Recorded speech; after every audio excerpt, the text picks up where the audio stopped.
오늘 우리가 이제 말씀을 나눌 성경의 인물은 아마 잘 보시는 바와 같이 에스더서의 주인공이라 할 수 있는 사람은 아마 많은 분들이 에스더라고 생각하실 겁니다. 그런데 우리가 이제 말씀을 잘 살펴보면 에스더서의 주인공은 에스더가 아니라 모르드게임을 우리는 알 수가 있습니다. 아마 많은 분들이 에스더서를 묵상하시다 보면 많은 의문점을 느끼셨을 거예요. 아니 1장부터 10장까지 쭉 살펴보면 에스더는 별로 많이 등장하지를 않습니다. 그리고 에스더가 한 일은 특별히 없는 것이 보입니다. 그런데도 이 에스더서의 제목이 에스더로 되어 있기 때문에 많은 분들은 에스더를 이 성경의 주인공이다 이렇게 생각하시는 분이 많습니다. 특별히 우리가 이제 4장 16절을 보시면 너무나 잘 알려진 구절이 있지 않습니까? 죽으면 죽으리이다. 많은 분들이 이 말씀을 따라서 순교도 하시기도 했는데, 에스더가 왕에게 나아가기 전에 자신의 결단과 의지를 나타내 보인 고백, 죽으면 죽으리이다. 어떻게 보면 이 고백을 통해서 이 에스더서의 주인공이 바로 에스더가 아니겠는가 이렇게 생각하시는 분들이 너무나 많습니다. 그런데 우리가 좀 더 제가 앞에서 말씀드린 바와 같이 내용을 좀 더 깊이 묵상을 하고 이 말씀을 살펴보다 보면 본문의 처음부터 끝까지 그 말씀의 중심에는 에스더가 아니라 바로 모르드게가 바로 이 말씀의 주인공임을 우리는 알 수가 있습니다. 게다가 이 에스더 본문에 등장하는 에스더는 상당히 수동적인 인물입니다. 그가 적극적으로 행한 일은 아무것도 없습니다. 상당히 수동적인 인물인데 유다 민족이 진멸의 위기에 놓였음에도 그때도 에스더는 특별히 그 문제에 대한 심각성을 느끼지는 못합니다. 단순히 자신의 사촌 오빠인 모르드게와 자신의 안위만을 걱정할 뿐이지 유다 백성이 어떻게 되든 그 민족이 진멸하게 되든 그러한 점에서는 전혀 생각과 관심을 가지지 않습니다. 오히려 유다 민족을 위해서 에스더를 움직이고 하나님의 보이지 않는 그 구원의 손길을 의지해서 백성들을 위로하고 그들을 지키는 일은 전적으로 에스더가 아닌 모르드게라는 인물이 행하고 있음을 우리는 본문을 통해서 살펴볼 수가 있습니다. 뿐만 아니라 많은 성도님들 아실 겁니다. 9장에 보면 이제 불임절이라는 절기가 나오잖아요. 이 불임절이라는 절기는 그 앞에 초막절이나 유월절과 같은 거와 절기는 조금 다른데, 이 불임절이라는 것은 이 에스더 시기에 만들어진 절기입니다. 그런데 이 절기가 단순히 백성들 사이에서 자연스럽게 형성되었을 것이다 이렇게 생각을 하시는데, 이 불임절은 바로 이 모르드게가 직접 제정해서 백성들에게 선포한 절기입니다. 무슨 말이냐 하면 이 민족들 사이, 민족과 백성들 사이에 이 불임절이라는 절기를 만들어서 선포할 만큼 이 모르드게는 유다 백성들 사이의 유일한 영적 지도자였고요. 그 권위는 성경의 어느 누구와도 비교할 수 없을 만큼 매우 높았음을 우리는 확인할 수가 있습니다. 단순히 이 에스더서에 나오는 이 그냥 한 인물 중에 하나겠구나 생각했던 이 모르드게가 당시의 유일한 유다 민족의 지도자였다는 겁니다. 그리고 그 영향력은 상당히 했고 그가 행한 업적은 너무나 크다는 것입니다. 누구보다도 이 땅을 향한 하나님의 그 놀라운 섭리가 있지 않습니까? 섭리와 통치하심을 인정했던 인물이 바로 이 모르드게입니다. 또한 하나님의 구원에 대한 그 확고한 믿음을 가지고 있었고요. 선민으로서 하나님께 택함받은 하나님의 백성으로서 이 땅을 향한 신앙의 절개를 가지고 있던 인물, 바로 그 인물이 바로 모르드게입니다. 그래서 저는 이 모르드게를 말씀을 준비를 하면서 제가 계속 묵상을 하고 연구를 해보니까 이 모르드게라는 인물이 상당히 매력적입니다. 뿐만 아니라 성경의 인물과 비교를 해보면 요셉 정도로 비교될 만큼 상당히 탁월하고 대단한 인물이라는 것을 제가 확인할 수가 있었습니다. 오늘 우리는요, 이 모르드게의 삶과 신앙을 표현할 수 있는 몇 가지 상징적으로 표현할 수 있는 단어가 있습니다. 그 단어를 중심으로 그가 하나님 앞에서 보인 그 신실한 모습이 있지 않습니까? 그 모습이 오늘날 우리에게 어떠한 교훈을 주는지를 한번 살펴보고 나눠보고자 합니다. 그런데 우리가 이 모르드게의 그런 모습을 통해서 우리가 배울 점도 많겠지만, 그 전에 아마 여러분들 모르드게라 그러면 좀 약간 생소하시잖아요, 그렇죠? 에스더에 대해서도 좀 많이 생소하시고, 우리가 보통은 모세나 유다나 아니면 베드로나 바울 이런 인물들은 잘 아는데, 의외로 모르드게와 같은 이러한 인물들에 대해서는 아마 잘 모르실 겁니다. 저도 이 보면서 연구를 하면서 제가 알게 된 사실이 몇 가지가 있는데요. 이 모르드게는 도대체 누구인가? 제가 나눠드린 그 강의안을 보시면 자세히 설명이 되어 있습니다. 보시면서 제가 말씀을 들으시면 좋을 것 같은데, 먼저 우리가 모르드게의 출신을 한번 알아보도록 하겠습니다. 우리가 에스더 2장 5절을 보시면 다음과 같이 말씀을 하는데, 우리 함께 한번 찾아서 읽어보도록 하겠습니다. 에스더 2장 5절입니다.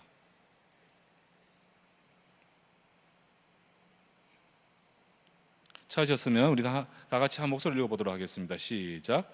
도성 수산에 한 유다인이 있으니 이름은 모르드게라. 그는 베냐민 자손이니 기스의 증손이요 시므이의 손자요 야일의 아들이라. 자, 우리가 지금 모르드게의 출신에 대해서 지금 나누고 있는데, 지금 누구의 증손이고 누구의 손자고 누구의 아들이라고 이야기를 합니까? 바로 기스의 증손이요 시므이의 손자요 야일의 아들이라. 우리가 계속해서 6절을 한번 함께 읽어보도록 하겠습니다. 시작. 전에 바벨론 왕 느부갓네살이 예루살렘에서 유다 왕 느고냐와 백성을 사로잡아 갈 때 모르드게도 함께 사로잡혔더라. 지금 우리가 5절과 6절을 읽어보면 그가 어디의 출신이고 그가 어떻게 이 페르시아로 오게 되었는지에 대한 자세한 내용이 나오고 있습니다. 그는 베냐민 지파입니다. 그리고 누구의 증손입니까? 바로 기스의 증손이다, 이렇게 이야기를 하죠. 그런데 여기서 좀 들어보신 것 같지 않습니까? 기스, 그리고 베냐민 지파의 시므이. 아마 여러분들이 사무엘상을 좀 제대로 묵상하신 분들은 바로 그 사람이구나, 이렇게 머리에 떠오르실 거예요. 바로 누구냐면 사무엘상 9장 2절에 보면 기스는 사울의 아버지로 이렇게 등장을 합니다. 사울 왕의 아버지. 그리고 시므이도 잘 아시잖아요, 그렇죠? 압살롬에게 피난을 갈 때 그 다윗을 보고 저주했던 베냐민 지파의 인물, 바로 시므이입니다. 물론 시간의 간격이 있어서 그들의 증손이다, 그들의 손자라는 것은 말이 안 됩니다. 물론 말이 안 되는데, 이 당시의 고대 문헌이나 우리가 구약의 성경을 살펴보면 아들이다, 손자라 이렇게 칭하는 호칭들은 바로 아들, 손자를 의미하는 것이 아니라 그의 후손이다라는 의미를 가지고 있습니다. 그러한 점에서 이 모르드게, 기스, 즉 기스의 후손이고 시므이의 후손이고 베냐민의 지파이다. 그러면 누구의 후손이라는 것이 나오게 됩니까? 바로 사울 왕의 후손입니다. 왜, 우리가 뒤에 보면 나오겠지만요, 왜 이 모르드게가 아각 사람 하만에게 무릎을 안 꿇은지 아십니까? 아각이 누구냐면 바로 아말렉을 의미합니다. 당시 사울 왕 때 어떻게 합니까? 아말렉을 완전 진멸해버릴 정도로 이 사울 왕가와 아말렉은 완전한 원수지간입니다. 원수지간. 오늘 이 출신에 대해서 우리가 보니까 이제 이해가 되시지 않습니까? 그는 바로 사울 왕의 후손, 즉 유다 민족들 중에서 바로 왕족의 후손입니다. 그런 그가 수산에 거주하고 있는 이유, 아까 6절에서 보셨던 바와 같이 그 부모나 아니면 조상이 될 수도 있겠지요. 요야긴 왕, 즉 여고냐가 요야긴 왕인데 함께 포로로 끌려와서 어떻게 합니까? 당신은 바벨론의 지방 영토였던 이 수산성에 거주하게 된 것이 아닌가, 이렇게 짐작을 할 수가 있습니다. 자, 우리는 지금 출신을 살펴보았죠. 모르드게는 어디 출신입니까? 베냐민 지파의 출신이고 시므이의, 그리고 기스의 후손, 즉 사울 왕의 후손, 바로 유다 지파의 왕족이었음을 우리는 알 수가 있습니다. 계속해서 그렇다면 모르드게의 신분에 대해서 한번 알아보고자 하는데, 우리가 출신을 알았고 이제 신분에 대해서 알려고 하는데, 한번 에스더를 잘 묵상해 보시면 모르드게의 신분과 정보에 대해서 알 수 있는 구절이 하나도 안 나옵니다. 정확하게 이 사람은 누구이다, 이 사람의 가족관계는 어떻게 되고 이 사람의 신분은 무엇이다라고 설명하고 있는 구절이 한 구절도 안 나오고 있습니다. 단순히 그렇다면 이 사람은 유다 출신의 포로의 신분인가, 이렇게 우리가 생각해 볼 수가 있겠죠. 우리가 묵상을 해도 확인할 수 없는 것이 바로 이 모르드게의 신분인데, 그의 직업과 그의 가족관계, 그의 신분 전혀 나오지가 않습니다.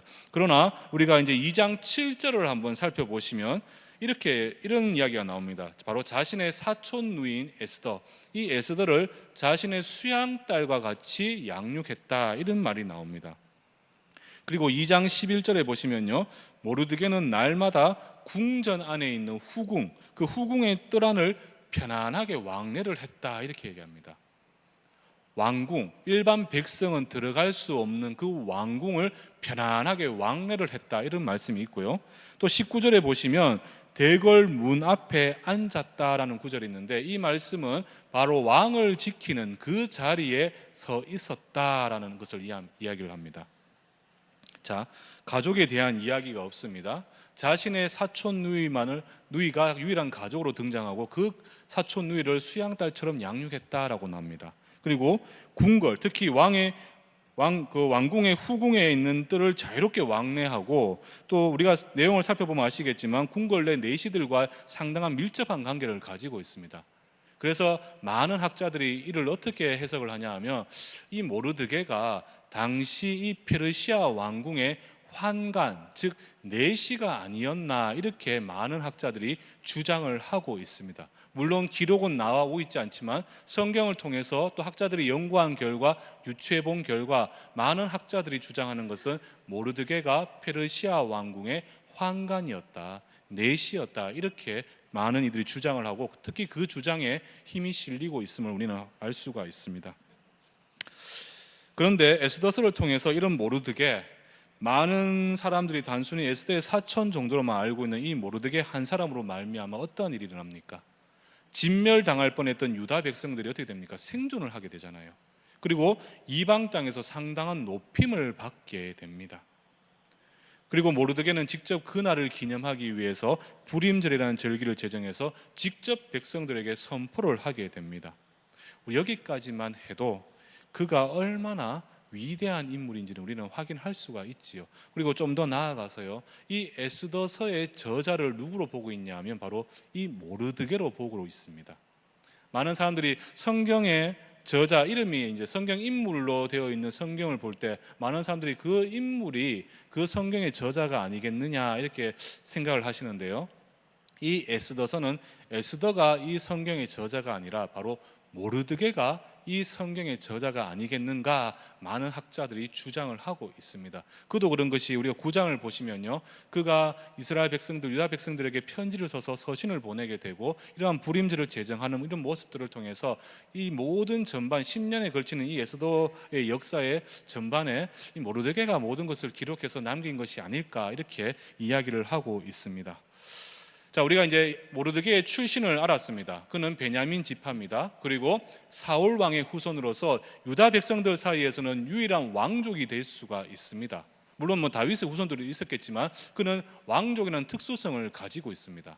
또한 어떻습니까? 왕족일 뿐만 아니라 그는 자신의 가족에 대한 정보는 없이 오직 에스더를 자신의 수양딸로 삼았다는 것을 알 수 있고, 그가 왕궁을 자유롭게 든다는 걸 통해서 그가 페르시아 왕궁의 내시였다 이렇게 우리는 볼 수가 있다는 것이죠. 이제 출신도 알았고 신분도 알았습니다. 그렇다면 이 모르드게를 통해서 우리는 무엇을 배우고 깨달아야 할 것인가? 하나님께서 이 모르드게라는 인물을 통해서 분명히 우리로 하여금 주시고자 하는 메시지가 있지 않겠습니까? 도대체 이 모르드게는 우리에게 어떠한 이 시대를 살아가는 저와 여러분들에게 무엇을 말하고 있는 것일까? 그가 살아온 삶의 여정과 신앙의 여정, 그가 지켜온 믿음의 모습들, 신앙의 모습들, 그것이 지금 나에게는 어떠한 것을 말씀하고 있는 것일까? 제가 아까 앞에서 말씀드린 바와 같이요, 이 모르드게는 이 사람의, 이 인물의 신앙과 삶의 모습을 보면 상징적으로 표현할 수 있는 단어가 몇 가지가 있습니다. 오늘 제가 그 몇 가지 단어를 가지고 한번 나눠보고자 하는데요, 첫 번째가 바로 무엇이냐 하면 모르드게 하면 떠오르는 단어, 이미지는 바로 확신입니다. 확신. 확신하다 할 때 확신입니다. 무슨 말이냐 하면요, 이 모르드게는 유다가 진멸 위기에 놓이지 않습니까? 그때 4장 8절을 보시면 에스더로 하여금 왕에게 자비를 구하도록 요구를 하게 됩니다. 그때 에스더의 모습을 한번 보시면요, 이런저런 사정을 통해서 아직까지 30일 동안 나아가지 못했다는 이런 이유를 들어서 난색을 표하게 됩니다. 왕에게 도움을 구해달라 했더니 못합니다라고 이야기를 합니다. 그러나 이때 어떻게 합니까? 모르드게는 다음과 같이 이 이야기를 듣고 이렇게 고백을 합니다. 4장 13절 14절 제가 읽었던 말씀인데요, 이렇게 고백을 합니다. 모르드게가 그를 시켜 에스더에게 회답하되 너는 왕궁에 있으니 모든 유다인 중에 홀로 목숨을 건지리라 생각하지 말라. 이때 내가 만일 잠잠하여 말이 없으면 유다인은 다른 데로 말미암아 노임과 구원을 얻으려니와 너와 내 아버지 집은 멸망하리라. 에스더가 돕든 돕지 않든 자신들은 어떻게 될 것이다 확신하고 있습니까? 바로 유다인은 다른 데로 말미암아 노임과 구원을 얻을 것이다. 어떠한 상황이든 하나님의 백성은 당신의 도우심을 통해서 반드시 구원함을 얻게 된다. 하나님의 백성들은 하나님께서 책임져 주시고 그들을 구원해 주실 것이다. 이러한 구원에 대한 확신을 가지고 있습니다. 그가 에스더에게 당당함을 표현할 수 있었던 그 이유가 무엇이겠습니까? 다름 아닌 하나님의 일하심과 그의 구원하심에 대한 확신이 있었기 때문이라는 거예요. 이스라엘을 창조하시고요, 눈앞에 홍해 바다를 가르라서 그들을 구원하시고 하늘의 만나와 메추라기로 그들을 먹이신 분, 영원한 당신의 백성으로 삼으신 여호와께서, 그 하나님께서 반드시 자신들을 구원해 주실 것이다. 내가 어떠한 사망의 음침한 골짜기를 가고 있다 할지라도 하나님께서는 반드시 나를 구원해 주실 것이라는 그 믿음에 대한, 그 구원에 대한 확고한 믿음과 확신, 바로 이것이 모르드게를 표현하고 있는 단어 중에 하나라는 겁니다. 확신. 제가 설교를 준비하면서 이 대목에서 엄청난 충격과 도전을 받았습니다. 지금 우리가 잘 살펴보면요, 이 유다 백성들의 신분이 무엇입니까? 포로의 신분이잖아요. 여전히 그들은 바벨론에서 왕조가 페르시아로 바뀌었지만 여전히 멸망당한 유다의 포로의 신분입니다. 영원할 것 같던 그 다윗의 나라가 멸망했잖아요. 그렇죠? 하나님의 택함받은 백성들이 어떻게 합니까? 이방 땅에서 포로 생활을 하고 있다는 거예요. 하나님께서 자신들을 버렸다라고 생각될 정도로 비참한 삶을 살아가던 입장에서 어떻습니까? 그러한 상황 속에서도 여전히 그는 위기와 고난 속에서 역사하실 하나님의 은혜와 그러한 은혜를 고대하고 확신하고 있다는 겁니다. 너무나 비참한 상황 속에서도, 이 비참한 상황 속에서도 자신들을 구원하시고 자신들에게 은혜의 손길을 베푸실 그 하나님에 대해 기대하고 소망하고 그 구원에 대해 확신을 하고 있다는 겁니다. 반드시 우리를 위기 속에서 구원하시리라.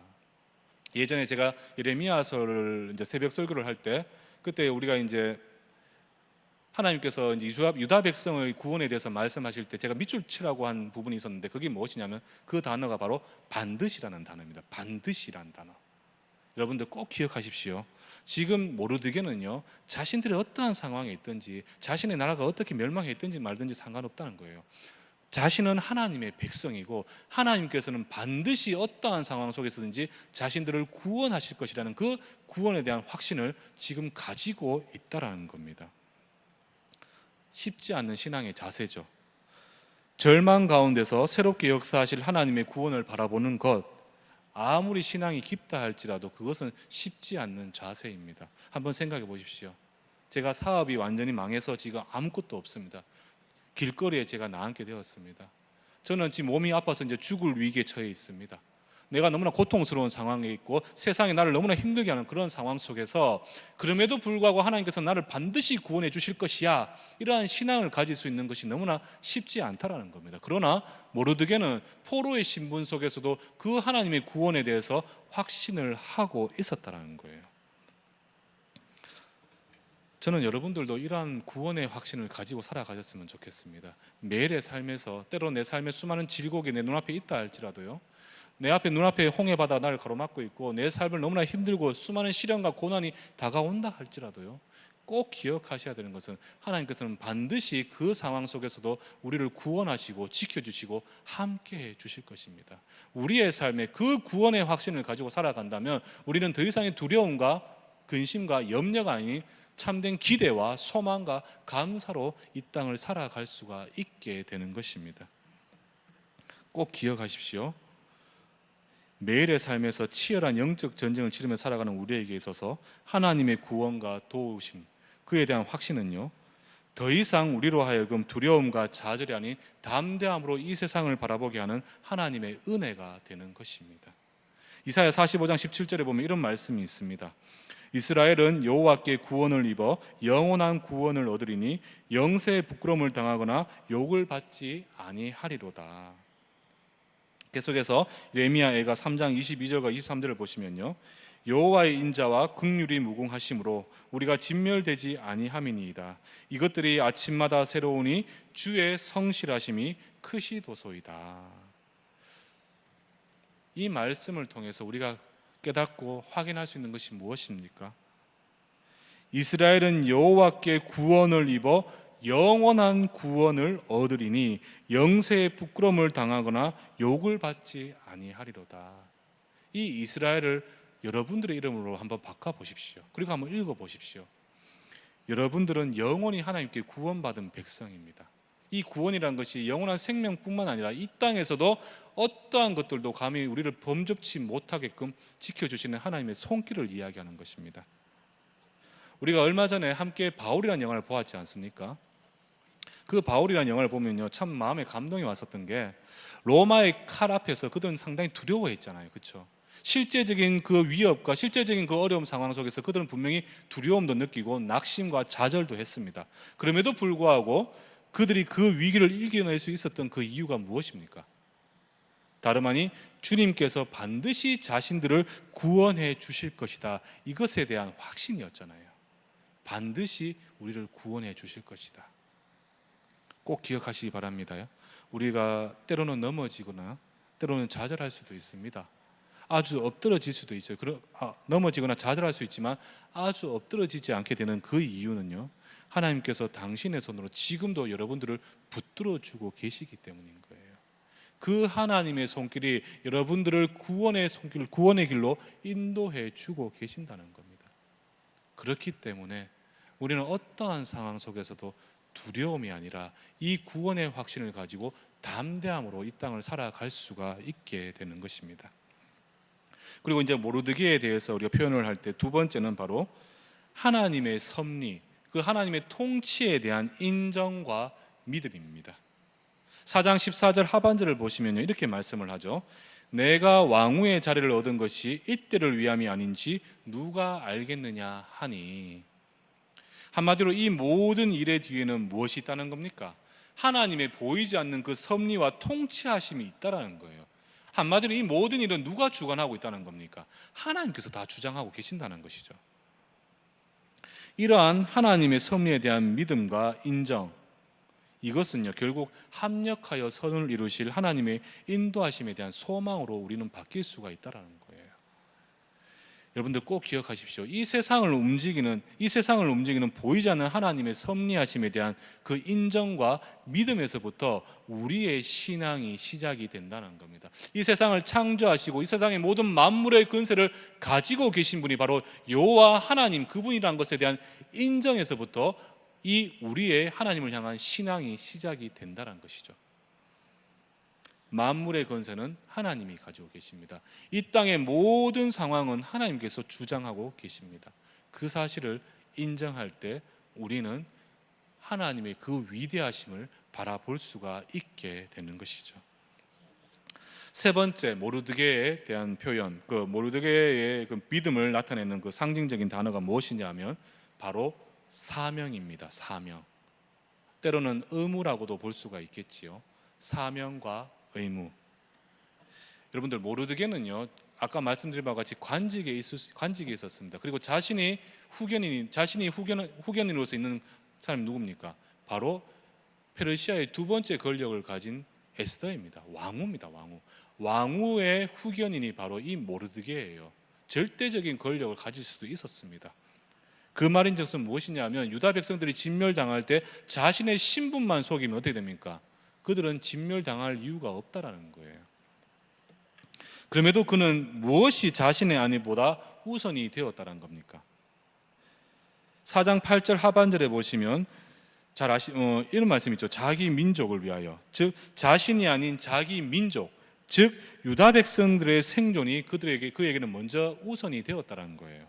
쉽게 말씀드리면 예수께서 이 땅에서 보여주신 제자들의 삶, 내가 아닌 내 이웃, 내 주위의 사람, 내가 아닌 교회와 성도를 위한 삶, 바로 이타적인 사랑을 우리는 엿볼 수가 있다는 겁니다. 아펜젤로 선교사가 자신을 희생하면서 보여주었던 것이죠. 손양원 목사님이 자신의 그 삶을 통해서 증거하신 그 이웃을 사랑하고 이웃을 섬기는 그 이타적인 사랑, 그 사랑, 우리 역시 그러한 사랑이요, 내 삶의 중심이 되어서 어떻게 되겠습니까? 이웃을 먼저 섬기고 교회를 온전히 섬기며 살아가야 한다는 거예요. 모르드게는 자신보다도 더 우선시되고 자신보다 더 중요했던 인물이 바로 무엇입니까? 유다 민족의 생존이었습니다. 내가 아닌 바로 저 이웃을, 내가 아닌 저 남을 우선적으로 생각했는 이타적인 사랑, 이것이 바로 모르드게를 표현하는 세 번째 단어가 되는 것입니다. 그 다음 마지막 네 번째 모르드게를 상징하는 단어는 무엇인가? 바로 신앙의 절개입니다. 신앙의 절개. 우리가 첫 번째는 구원에 대한 확신을 보았지요. 두 번째는 무엇입니까? 하나님의 섭리에 대한 인정과 믿음이죠. 세 번째는 성도의 의무 혹은 사명을 보았고요.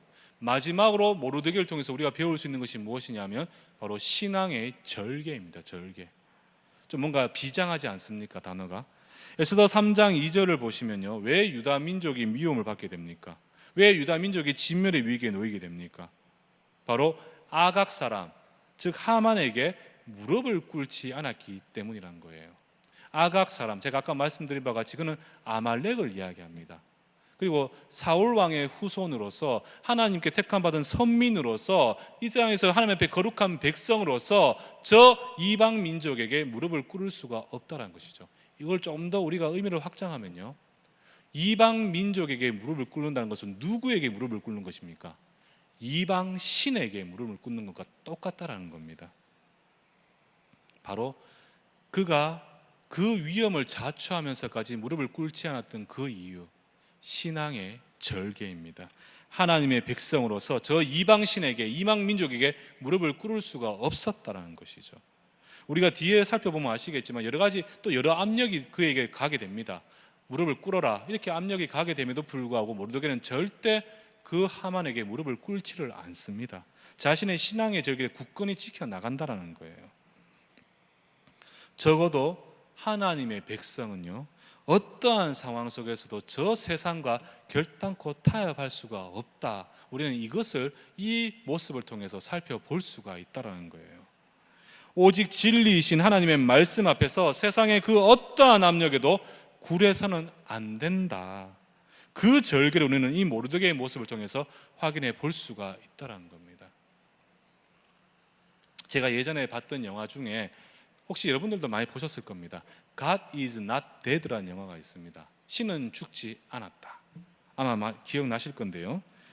그 내용을 제가 간단히 말씀을 드리면, 휘튼이라는 그 대학생이 1학년 대학생이 있는데요. 그가 신청한 철학 수업 시간에 수업을 들으러 갑니다. 그때 레디슨이라는 그 철학 교수가 있는데 그가 모든 학생들로 하여금 종이를 꺼내서 한 문장을 적도록 명령을 합니다. 근데 그 내용이 바로 무엇이냐면 신은 죽었다. 그것을 종이에 적도록 명령을 합니다.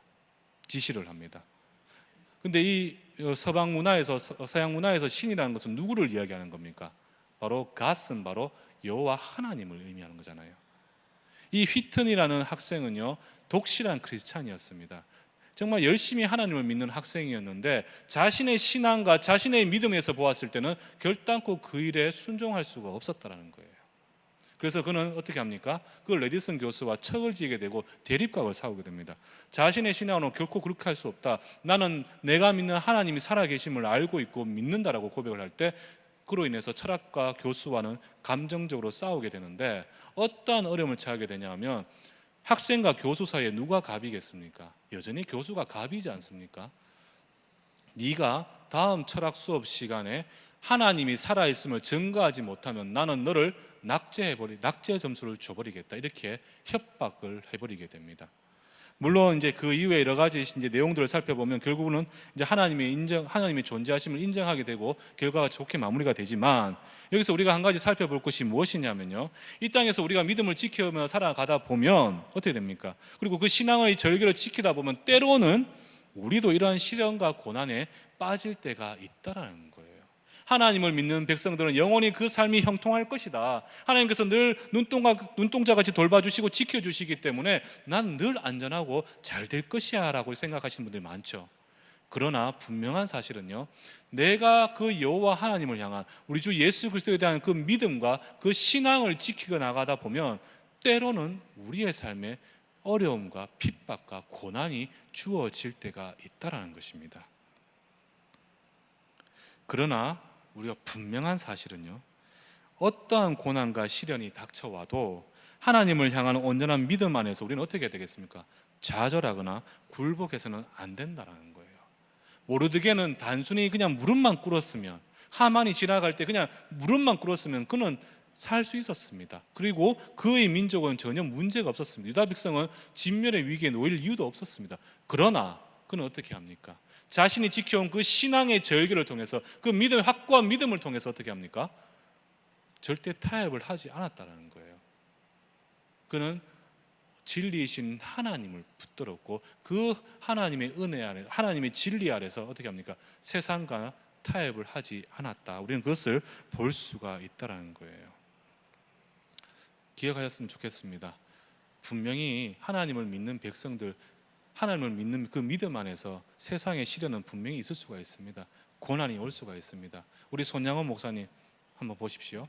우리 주기철 목사님 보십시오. 너무나도 믿음의 1세대로서 정말 하나님을 정말 온전히 믿었던 주의 종들이었지 않습니까? 그러나 그들은 정말 그 십자가 고난의 길을 걸어갈 수밖에 없었음을 여러분들은 보셨지 않습니까? 그리고 우리 믿음의 우리 앞선 세대분들 많이 계시는데요, 우리 어르신들, 우리 앞선 세대분들께서 신앙생활을 하실 때의 모습을 한번 기억해 보십시오. 하나님을 믿기 때문에 그 세상과 사회에서 우리를 인정하지 못했던 분들 너무나 많았잖아요. 그로 인해서 내가 경험하고 내가 겪게 되었던 수많은 고난이 있었고 시련과 어려움이 있었지 않습니까? 그래도 여러분들께서는 세상과 타협하지 않고 그 진리 안에서 하나님을 온전히 붙들고 지금 이 자리에 계신 거 아니겠습니까? 오늘날 특히 급변하고 있지 않습니까? 사회가 하나님을 믿는다는 이유로 오히려 핍박받는 시대가 바로 이 시대이지 않습니까? 그것이 세상의 법이 되든 세상의 질서라고 이야기하는 또 세상의 이념이 될 수도 있고요, 작게는 매일의 삶에서 나에게 유익하다는 이유만으로 어떻게 합니까? 세상과 타협하는 수많은 일들이 있을 수 있지 않습니까? 그러나 분명한 사실은 내 안위를 위해서, 나의 유익을 위해서 절대적으로 세상과 타협해서는 안 된다는 것입니다.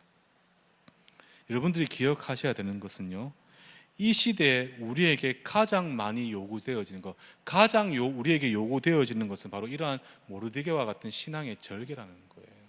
뭐 예배 잘 드리고요, 기도 열심히 하고요, 교회 잘 섬기고 돈 많이 벌어서 교회 헌금하고, 그것도 좋습니다. 그러나 작게든 크게든 내 신앙을 위협하고 하나님을 향한 진리를 향한 내 신앙의 자세와 내 신앙의 마음을 흔드는 그 어떠한 것들과도 타협을 하지 않는 이 신앙의 절개야말로 지금 이 시대에 어떻게 보면 하나님께서 가장 우리에게 요구하시는 것이 아닌가, 우리는 생각해 볼 필요가 있다는 것입니다. 하나님과 세상은 절대 겸하여 섬길 수가 없습니다. 말씀을 마무리하도록 하겠습니다. 시편 34편 19절에 보면 이런 말씀이 있습니다. 의인은 고난이 많으나 여호와께서 그 모든 고난에서 건지시는 도다. 무슨 말입니까? 저와 여러분과 같은 하나님의 백성들에게는 고난이 많습니다. 그러나 누구의 은혜로 그 고난에서 건져짐을 받습니까? 우리의 여호와 하나님, 그분의 도우심으로 우리는 그 고난에서 건짐을 받게 되는 겁니다. 시편 37편 23절 24절 말씀, 제가 가장 좋아하는 말씀인데요, 여호와께서 사람의 걸음을 정하시고 그의 길을 기뻐하시나니 그는 넘어지나 아주 엎드러지지 아니함은 여호와께서 그의 손으로 붙드심이로다. 꼭 기억하셨으면 좋겠습니다. 모르드게도 그렇고 이스라엘 백성들도 그렇고 그 시대에 하나님을 향한 참된 믿음과 신앙을 지키다 보니까 진멸의 위기, 죽음을 맞이하는 그런 위기까지 처하게 됩니다. 그럼에도 그들은 여전히 세상과 저 시대와 저 왕과 타협을 하지 않고 어떻게 합니까? 하나님의 진리를 끝까지 붙들고 나아갑니다. 그때 하나님께서 우리는 잠시 넘어졌고 좌절했지만 완전히 엎드러지지 않도록 어떻게 하셨습니까? 하나님께서는 당신의 그 의로우신 오른손으로 우리를 일으켜 세워주시고 유다 백성으로 하여금 진멸이 아니라 영광된 모습으로 다시금 세워주셨음을 우리는 이 에스더서를 통해서 살펴볼 수가 있다는 겁니다. 사랑하는 성도 여러분들, 모르드게는 분명히 확신을 했습니다. 이러한 절체절명의 상황이 유다 백성 앞을 가로막고 있다 할지라도 그럼에도 불구하고 하나님께서는 분명히 당신의 백성을 구원해 주실 것이다. 어떠한 상황 속에서도 여호와 하나님께서는 당신의 백성을 그냥 홀로 두지 않으시고 더 나아가 온 사방팔방이 막혀 있다 할지라도 하나님께서는 끝까지 당신의 백성을 의로운 오른손으로 안위해 주신다. 하나님께서 말씀으로 약속하신 것, 당신의 백성을 끝까지 책임져 주시고 그 일을 위해 미리 상황마다 피할 길을 예비해 놓으신 것, 그것이 바로 이 세상을 창조하시고 지혜와 사랑으로 당신의 백성들을 돌보시고 계시는 하나님의 이 땅을 향한 섭리와 통치하심이라는 겁니다. 그 섭리를 이 모르드게는 깨닫고 확신하고 있었다는 거예요. 저는 이러한 깨달음이 그리고 이러한 그분의 언약에 대한 확신이 여러분들에도 있기를 주님의 이름으로 축원합니다. 분명한 것은 어떠한 상황 속에서도 그분을 향한 신앙의 절기를 지켜나가고 시련 속에서 그분의 구원하심을 기대하고 소망할 때요, 하나님께서는 그 믿음 안에서 우리의 이성을 넘어서는 크고 놀라운 은혜로 우리의 삶을 역사하시고 우리의 삶을 친히 주장하시게 될 것입니다. 이것이 바로 모르드게가 하만에게 무릎을 꿇지 않았던 그 이유라는 것입니다. 사랑하는 성도 여러분들, 이미 잘 알고 계시겠지요. 그러나 다시 한번 우리가 확인하고 기억해야 될 것은, 결론을 보시면 제가 간단히 적어놨는데요, 이 시대의 험한 세상에서도, 악한 세상에서도 하나님께서는 우리에게 무엇을 시험하고 계시겠습니까? 변치 않는 신앙의 그 절개를 시험하고 계신다는 겁니다. 그것을 위해서 우리는 무엇이 있어야 되겠습니까? 반드시 나를 구원해 주시리라, 그것에 대한 확신을 가지고 계셔야 된다는 거예요. 그리고 이 세상의 모든 만물은 누가 주관하고 계신다? 바로 여호와 하나님의 통치와 섭리 안에 있다는 것을 인정하고 믿으면 된다는 겁니다. 그렇게 될 때요, 우리는 어떠한 상황 속에서도 흔들리지 않고, 눈앞에 홍해 바다가 나를 가로막고 있다 할지라도 그 바다가 갈라지지 않으면 그 바다를 걸어서라도 건너게 하실 그 여호와 하나님의 놀라운 능력을 기대하며 소망하며 우리는 이 땅을 살아갈 수가 있게 되는 것입니다. 그러한 확신, 그러한 신앙의 절개, 그러한 확고한 믿음을 가지고 오늘의 삶, 또 매일의 삶에 살아가실 수 있는 귀하고 복된 우리 내일교회 성도들 되기를 주님의 이름으로 축원합니다.